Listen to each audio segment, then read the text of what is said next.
are on in 7, 6. When it comes to high-quality family entertainment, nobody does it quite like Pixar.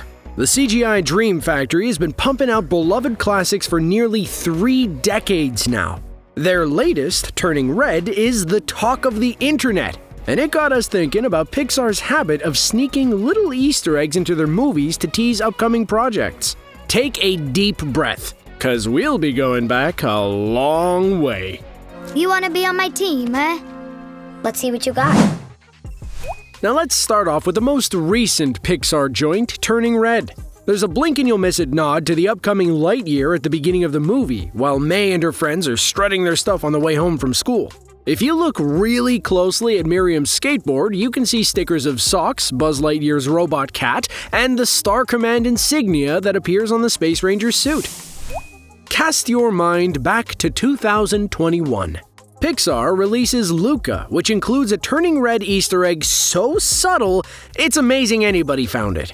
Hidden in the background of Giulia Marcovaldo's bedroom is a record of 4 villaggi with a telltale star. It means 4 village, which sounds a bit like 4 town, right? The logo is the same as that of May's favorite boy band. Existential jazz odyssey Soul was a big hit for Pixar back in 2020, and of course there was a sly wink to Luca buried in there somewhere. Specifically, while 22 is piloting Joe's stolen body through New York, they pass a travel agency with a poster in the window. And on that poster, Visit Porto Rosso, which of course is the Italian town where the action of Luca takes place. This 2020 fantasy has a cute little nod to Soul. After Colt Bronco knocks over Barley's tabletop game in the Lightfoot house, you can see a record on a shelf by musician Dorothea Williams. Dorothea Williams, of course, is Joe's jazz idol in Soul. So what, is Dorothea a centaur in this universe? How does that work? It's 2019. Nobody has ever heard of COVID. All we have to worry about is whether Toy Story 4 is a worthy successor to Toy Story 3. Turns out, it's pretty good.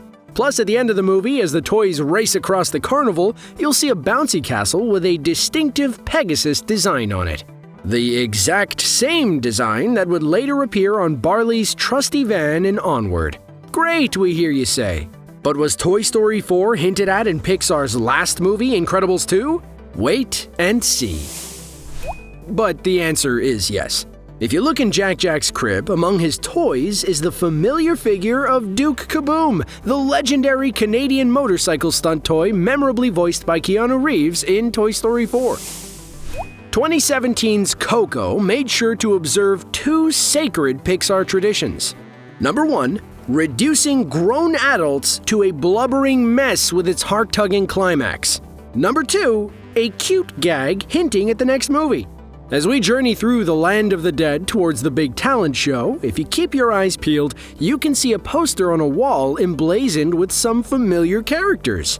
Yes, it's the Incredibles! It seems even the dead love their superheroes. Cars 3 had more going on under the hood than you might have realized at the time. Not 1, but 2 cryptic references to the forthcoming Coco. Did you spot them? We did! First, there's a shot of Santa Cecilia on a TV and a hint that rookie racer Aiden might have even come from there. And later, on the wall of Cotter Pin Bar and Grill behind the band, you can see a familiar white guitar. Yes, it's the guitar that belongs to Hector Rivera in Pixar's majestic Mexican masterpiece.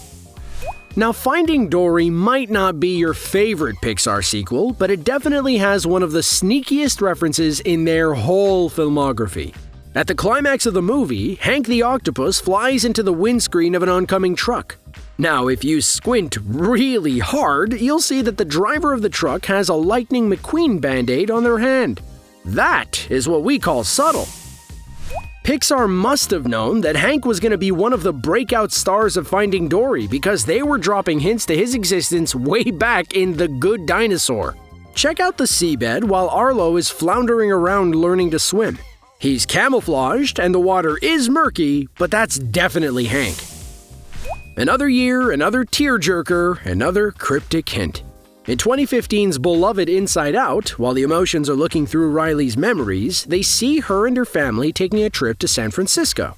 While on that trip, they stopped to snap some wholesome family pictures with a couple of familiar dinosaur statues. Now, if you guessed that those statues were Arlo and Forrest Woodbush, you'd be absolutely correct. Due to some confusion with shifting release dates, Monsters University didn't feature a reference to Inside Out. Hey, it happens. However, the academic overachiever of the Pixar family did include a little Easter egg relating to the Good Dinosaur. In the final round of the scare games, in the fake bedroom, you can see some dinosaur toys on the floor. That's right, it's Arlo and his buddies.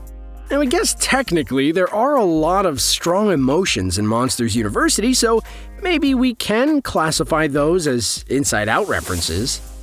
Brave has always been kind of an odd duck in the Pixar canon.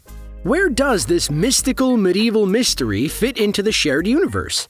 And why, when we go to the witch's hut, is there a wood carving of Sully from Monsters, Inc. clearly visible?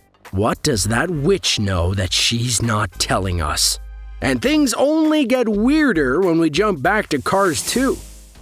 During this automotive adventure, we travel to the quaint old city of London and visit a delightful establishment known as the Ye Turn Left Inn. If you look closely at the wall of the inn, you can see a tapestry featuring weird car versions of Merida and her family. So, yeah, if you can tell us how this all lines up, scientifically, biologically, and technologically, in terms of Pixar lore, we're all ears. We all remember our first viewing of Toy Story 3, the roller coaster of emotions. I am so glad I had my 3D glasses on to hide my tears. But do you remember the 2 references to Cars 2? Not such high stakes, granted, but fun. First, you can see a poster of Finn McMissile on the wall of Andy's room. 10 points for noticing that. And 20 points if you notice the even more hard-to-see Lightning McQueen toy lying on the floor at the Sunnyside Daycare. Now, Sunnyside Daycare was, of course, run with a cuddly iron fist by Lotsa Huggin' Bear. And Pixar's previous masterpiece, Up, gave us our first hint at that softly spoken, treacherous toy. When Carl's house first takes off, lifted by those iconic balloons, he passes a little girl's window. Clearly visible on the floor by her bed, a Lotsa Huggin' Bear toy. Well, this one is, it's kind of grim, but hey, what are you gonna do? WALL-E, of course, begins on a post-apocalyptic Earth that has been ruined by humanity's neglect. Anyone who didn't make it off-world is likely dead. So how lovely that the tennis ball walking stick used by Carl in Up can be seen in WALL-E's hut. We're definitely not now wondering what Carl's last years on Earth were like. Just forget about it and watch the cute robot and his cute cockroach. Speaking of WALL-E's cute bug friend, did you know that you can spot the little guy in 2007's Ratatouille? That's right, Hal the cockroach can be seen hanging out on the wall in Linguini's apartment. Just chillin', living his best cockroach life. Now, we're not sure why Cars dropped the ball on the Easter eggs, but it features no references to Ratatouille. Instead, we need to jump back to The Incredibles, Brad Bird's beloved, super stylized family superhero adventure and the best Fantastic Four movie we have had so far. During the climactic battle, you can see a version of Doc Hudson parked among a bunch of other cars. To make it even harder to spot, it's a more realistic version of Doc, in line with the movie's aesthetic. It's 2003. Some of you probably weren't even born yet, which is, I'm not gonna lie, kind of weird to me. Finding Nemo is a huge hit, and it gives us 2 fun references. First, the kid in the dentist's office is reading a Mr. Incredible comic book. And even more subtly, if you look out the dentist's window, you can see Luigi from Cars driving by outside. How many secret clownfish do you think there are in Monsters, Inc. hinting at Finding Nemo? 1? 2? No, it's 3! Number 1, Boo passes Sully, among other toys, a clownfish. Number 2, there is a clownfish mural in the background of Harryhausen's restaurant. And number 3, there is a model clownfish hanging up in the trailer when Randall is banished. Did you catch them all? Your stunned silence is very reassuring. And finally, Toy Story 2, where this tradition properly began. And it's a pretty cryptic one too. When Jerry the toy fixer comes to repair Woody, we can see him looking through his case of parts, taking out the bits and pieces he needs. At one point, he opens a drawer full of eyeballs. Believe it or not, those eyeballs are a reference to Ted Polly, the many-eyed monster from Monsters, Inc. Man, those Pixar guys might be even bigger nerds than us.